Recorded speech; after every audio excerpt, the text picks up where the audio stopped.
Hey guys, it's Tags. Welcome to another Let's Learn How to Play Minecraft. This one we're going to be going over Falsebook. It's a new add-on that we've added, and Faction and Chev have gone through and made us a little training zone. So from spawn you can just go into the portal room. I got Faction in Mumble here with me, so if you might hear him talk from time to time, just tell me where I'm screwing stuff up. Anyway, come into Hello. the there he is. Come into the portal room. We've got a new portal added here. It's supposed to be free. If it does charge you, just let one of us know and we'll point and laugh. Right click on it. We're going to add more learning areas, but you'll see when you right click on it you'll get Falsebook. So you just yeah, right click it, then click the button. The portal's going to open, jump on through. So we've added a new zone. It's all protected, so if you're going to be a dick, good luck. And this is, hopefully the world will load here. This is a new plugin that we just introduced that everyone has access to. We're also going to add additional commands so that you can see the stuff that maybe you're not going to see in the video. So anyway, this is the where you first come up. Oh, there's Faction. So yeah, you can get back to Rosewood from here as well. So we'll just quickly take a look at some of the signs here. Essentially, I don't know how you would explain or sort of describe Falsebook. It makes a lot of the things that would normally be quite complex in the game a little bit easier, and then it introduces some stuff that you just wouldn't be able to do with any other.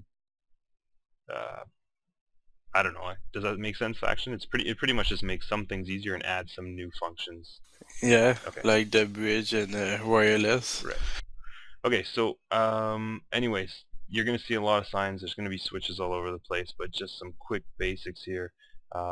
Signs can be toggled with Redstone. A lot of this stuff is going to make sense as we actually go through looking at stuff.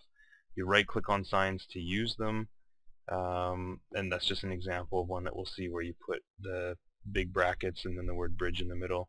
Command is on the second row. So we'll go take a look at some of the basic stuff first for Falsebook, and then we'll take a look at the other side afterwards.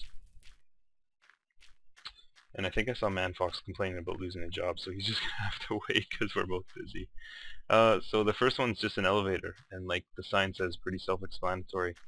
You get, I think, what is it, 20? Is 20 the maximum that you can go up for an elevator Faction? Is that right? I don't remember actually. I think it's. I don't know. Yeah, I'll I check. think there's no. Maybe there is no limit, and if there is, that's awesome. But essentially all you're going to do is put in big brackets lift up, and if I right click on it, it will take me to wherever the one above it is that says lift down, and that's it. So that's how the elevators work: lift up, lift down. This zone area is open to everybody, so if you watch this and want to do stuff and you're getting confused, don't ask in chat, just come here, check stuff out first, check the forums and try and figure it out for yourself. And if you still are stuck, then go ahead and ask Faction or Chef. Okay, so the next one, just another example one, is lights. You can actually use just capital I inside the brackets, and that will allow you to toggle up to 20 lights on and off to a maximum width, so outwards of 10 away from the sign and up and down 5. So you get 20 lights and you can put them wherever you want within that range. So again, you can play around with that, guys. These are also, there's now 3 toggleable. Well, I don't know what that, toggleable. Sure. Toggable? Toggable, whatever. Switchable blocks. So the first one's glowstone. If you flick it, it turns into, what the hell is this stuff called? Slow sands? Sandstone. Sandstone. No. No? Soul sand. Soul sand. It's the stuff that slows you down. So they will toggle into that. I don't know if soul sand will toggle into the glowstone. Yeah. It will? Okay, cool. Yeah, it will. Cool, so there you go. That's a new feature. Another one is the jack-o'-lantern. You can turn that one on and off. And I think netherrack, right? This is netherrack. Yeah. So you can actually flip it to turn fire on and off. So a lot of that just in itself is actually pretty cool for people to design and play around with it. Again, it's just a switch in Redstone. And yeah, moving on, this is gates. So maximum width is 20. Wow, that's a big gate. Okay, so you can have a maximum width of 20 for a gate, and there's no height. So I guess build your gates as big as you can. I think with gates though, you are limited to just the 85, like the fences, right? For gates. I am not sure. Oh yeah, Yeah, yeah. I think gates are limited For the material. yeah, you can only use a fence. That's right. So okay, continuing on. Might be a little bit of a blip there. I blame ManFox. Anyway, so a couple ways that the gate can work. Obviously, just the normal one. Right-clicking on it will toggle the gate on and off. I don't know if they put one on the other side. Nope. So that'll work for toggling it on and off, and then also you can hook it up to a switch. So the switch with the redstone runs to another sign that says gate, which we could normally just right-click on, and you can also toggle it with a switch. In fact, maybe you can, is the gate, does it just have to be touching the outline of what's going to be the gate? Is that how it works for the sign? Does it have to be touching the actual blocks that are for it? Yeah, you just put the oh, for the sign. Yeah. I think so. Okay. I not really do a lot of tests with it. Yeah, so play around with it. It does work. So if it didn't work for you, you screwed it up. You can ask, and we can take a look at it and see what you screwed up. But essentially, I know that. Oh. What's that? You know what? I know that like the gate, the sign gate here, it's the farthest you can go from it. Okay. Okay, so that's good to know. The most you can go out is 2. You can go 1 block far away, it won't work. Okay, good. So yeah, play around with it, guys. You can make the gates. Like I said, 20 width, that's pretty massive. No height, so there might be some pretty damn big gates. And then you can get creative with using switches as well. And you'll notice when we get over to that side over there that you can actually turn these into some pretty complex switches and all this different stuff. So there's gates. Next thing is doors. Doors have a maximum width of 5, again no maximum height. So there's a couple ways. You can just click the thing, and that's gonna, you'll see it is actually filling that whole area. And you can also have it, just like we were saying before, toggled to a switch. And what you have to do is you have door up here, and then at wherever your top spar is, you would have door down, just like that. So again, a lot of this stuff you guys can play around with and figure out. Use it however you want. What do we got next? Bridges. So bridges have a maximum length of 20 and a maximum width of 5. This is just your basic bridge, just the word bridge. You right click on it. On both sides you just click and the bridge will appear. The other way you can do it is with a switch, just like we were saying before, and you'll see there's a sign at the beginning that says all signs can be toggled with redstone and switches. So if we click on that, essentially what it's doing is it's just running into a sign that says exactly the same thing. So if we were to right click on the sign, it would do exactly the same thing. And the other thing, the last one that you can do is you can actually put on one end where it says bridge end. So you can see I'm right clicking and nothing's happening, but if I go to the other side where it's just bridge, it'll actually toggle the bridge, so you can control then from which side the bridge can actually be extended. These are the materials that you're allowed to use for the bridge. Keep in mind that if you build a bridge out of, say, wood, you're not going to be allowed to break it, so it's not going to be an easy way to farm stuff. It won't actually allow you to break this stuff. So these are the materials that you're allowed to use. This one's actually grass. You can use grass. We're just not making a grass piece here, because otherwise this will all turn into grass. So you can use just your regular stones, wood, logs, glass, sandstone, wool, blocks, and obsidian. So yeah, those are the ones that are available to you to use. We may add more later, but we might not. We'll see. Okay, so these are, I guess you would call this maybe the more advanced side of Falsebook. Does that sound about right?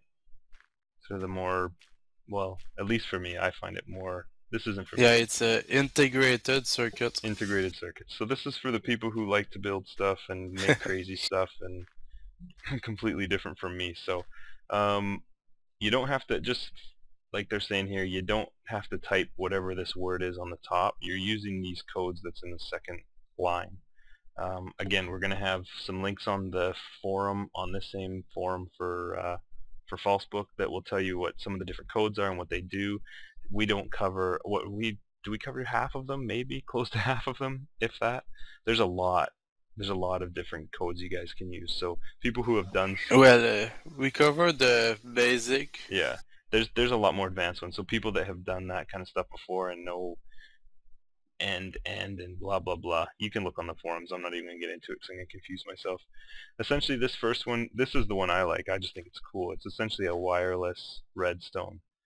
So we've created one here called a transmitter. The one thing you have to keep in mind with the wireless one is the third row is the name of your circuit. You got to be somewhat creative with these because it's shared. It's not just for you. It is shared across the server. So be creative with these names. Otherwise, someone else could use it by accident as well. And then, Also, yeah, go for it. for the transmitter and receiver, it's work between worlds. Oh, cool. Okay, so yeah, then you definitely need to be creative with your namings, because if you use the word example or the word, I don't know, anything that's basic, there's a good chance somebody else could get it or use it somewhere else, and then it's going to screw everything up. So be creative with these namings that you use. Essentially what it is you built a transmitter using the code here, and for this one all they would have typed was this line here and the third line here. A transmitter would pop up on its own once you were done, and then you would just have to build a receiver somewhere else. And so it's essentially the same way. You're just writing the code at the bottom, which is a different code for a receiver than it is a transmitter. You can see that's 1110, this is 0111, and the word example is just the same name. Faction was telling me that with receivers and anything that's going to transmit power out, you do need to have a switch on it, because that switch is what's actually going to end up powering the redstone circuit that you have running off the back of it. But as you can see right now, that one's turned off. If we were to come over here and hit the switch, you can see over there we've actually powered the switch over there. So this it gives you a lot of stuff that you can do. Just the ability to have wireless redstone, I think, is pretty cool. So we'll see what people come up with it. I explained that one pretty good there, Faction? Does that make sense? Alright. Yeah. But I was getting a little lag. Oh, okay. Okay, so the next one is, what are we doing? Combination of things, I guess. Water sensor, and okay, this is essentially just a water sensor, but because 1.7 came out today, they got excited and added in a piston. So the water sensor, what it does is it makes the block sense water, whether it's water above it or below it. This is the code MC0260, and then the -1 is what block is it going to start measuring. So is it going to look -1 is one block below it, -2 would be 2 blocks below it, and then obviously positive numbers would be above it. Alright guys, I don't know exactly where that one last ended off. So anyway, with regards to the height, -1 is going below, just like -2 would be 2 below, and then positive numbers would be above it. So you can see that there, I may have already said this, we'll find out when the video actually comes out. It's going to be pushing power out, so that's why you need to switch on it. And then we've got right now redstone that's not getting any power. So if we release the water with this awesome, what's this thing called? What are these things called? Piston. Piston, that's the thing. Alright, so we released water. This thing's sensing water one below it, and you can see now that all of a sudden there's power going to. If we turn it back off with the piston, it turns it off. So again, some fun things you can probably build with it. We're building this. These are just like basic examples of them, so you guys can play around with it and make them fun and do whatever you want them to do. The next one, this one's a pretty simple one. Again, this is a you're typing in the code, which is 0263. This is a block sensor. The third line is the height, so at what height level above or below this sensor should it be measuring. So in this case it's a 1, so that means the block right above it. and we're looking in the fourth line is the block ID. So we're saying that if the block ID is 3, then go ahead and power it. So in this case we're using the block ID of 3, and this one we're using block ID of 5. So you can see that this one is sending power out, whereas this one is not, because the block ID doesn't match. You could also change that height to being 2 or 3 or 4 or 5 or whatever you wanted it to be, and that measures that many blocks above it to see if it's that matching ID. So again, could be used for some pretty fun stuff. You could turn it into, like, torch sensor or something to that effect, where if a torch is put on it, it'll do something. So play around with it. Again, these are really basic examples of what these things can do. Oh, this one's fun. This one is player detection. So again, there are multiple versions of these. You'll have to check the website, do a little check-in yourself. Don't be lazy. So this one, the code is MC0271. 3 is the radius outside of that, so within 3 blocks of there, and it's just looking for any type of player. So you can see if we're counting 1, 2, 3, as soon as we hit this block, or 3 blocks anywhere within there, it's going to gain power. So here we walk in, and we walk out. Pretty awesome. So you can change that radius to being whatever you want. There are different versions of whether it's player. There's a lot of different codes, so check the website, and you can change it to, I think you can do like mobs and even specific players, specific groups. So yeah, that one's pretty awesome. And this one is just a basic delayer, so that's the code number. Third line is how many times in seconds. So if we flip the switch and we wait 3 seconds, and there we go. So you can change that delay to being whatever you want. Keep in mind that's 3 seconds of continuous power, so if we keep doing it, it's not going to gain any power. It has to be 3 seconds of continuous power running into it, and then it will transfer the power afterwards. So I think you can do that, right, with like big circuits. And then this is just obviously taking a big circuit and shortening it down quite a bit. Yeah. And this one is just a basic clock function. Again, this is something you would normally have a little bit more complex setup with, and you don't have to anymore. So 3 is just the time in seconds for the clock to run. So you again can do whatever you want with this one. Really, you can have that set to whatever you want and hook it up to whatever it needs to be hooked up to. It just makes it a lot easier and takes up a lot less space. And for people like me who don't understand how a lot of this redstone garbage works, I can figure out how to write clock. Oh no, I don't have to write clock, I just gotta write that code. So that's pretty much it. Again, to get to it, you're just going from Rosewood into the portal center. Take a look on here. If you jump over the edge, you're gonna die because we built it up high. And I think that's it. Make sure you guys check out the rest of the website. If you're watching this and you're not on our server, you can go to sexyminecraft.com, sign up for an account, and come play. We got factions running in survival mode, in the survival world, and it's actually starting to get quite a bit busier. So, and for you guys who are playing, hop on Mumble. A lot of us use it quite a bit. There's some newer players starting to hop on as well, so it's a great way to be able to talk to the other players you're playing with versus always having to type. That's it for this one, guys. We'll catch you in the next video. Thanks, Faction.